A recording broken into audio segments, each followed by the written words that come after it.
అందుకే ఈ మధ్యలో నేను విస్పష్టంగా భారతీయ జనతా పార్టీని సూటిగా ప్రశ్నించిన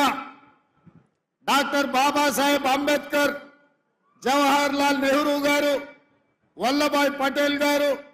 మహాత్మా గాంధీ గారు కలిసి ఈ దేశంలో ఉన్న సామాజికంగా ఆర్థికంగా వెనుకబడి సమాజం యొక్క వివక్షకు లోనైన ఎస్సీ ఎస్టీలకు ఆ తర్వాత బీసీలకు ఇచ్చిన రిజర్వేషన్లను వాళ్ళు ఆ రోజు మనము వాళ్ళ అభ్యున్నతి కోసం మనం ఇస్తే